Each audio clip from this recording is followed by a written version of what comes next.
simulan po natin ang ating pag-aaral. Point number 1, personal integrity. Nang ibig sabihin niyan, integrity in character. Anong sabi ng Psalm 78 verse 72? David shepherded them with integrity of heart. Nung panahon ni Haring David, siya pa'y namuno ng may katapatan sa kanyang puso.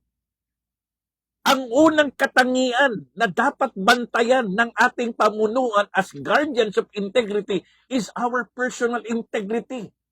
Walk the talk and live out our values.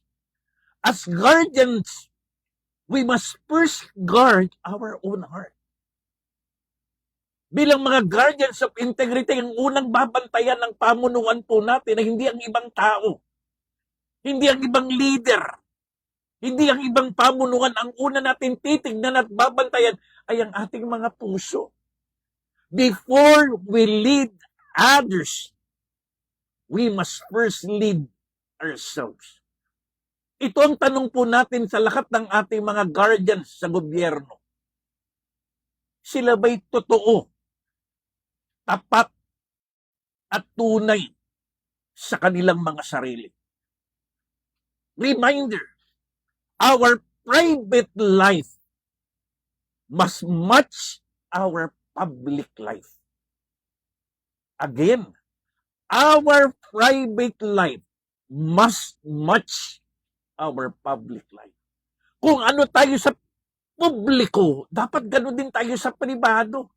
Nang ibig sabihin lamang, kung sino tayo sa harap ng tao, dapat ganoon din tayo sa harap ng Diyos.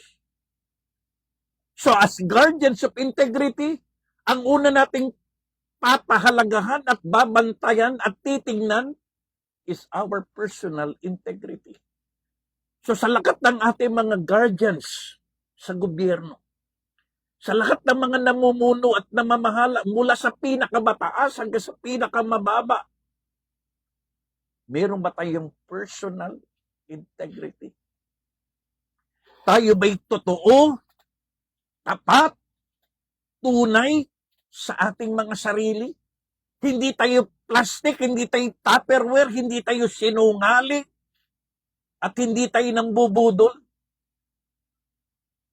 So napakahalaga ng personal integrity ng isang guardian or leader sa ating pamahalaan. Kaya kapatid, kaibigan, ipanalangin po natin ang ating pamunuan sa pamahalaan na magkaroon ng personal integrity. Hindi sinungaling, hindi manloloko, hindi mandaraya, hindi mambubudol, kundi tunay, tapat, at totoo. Tama? O may tinamaan?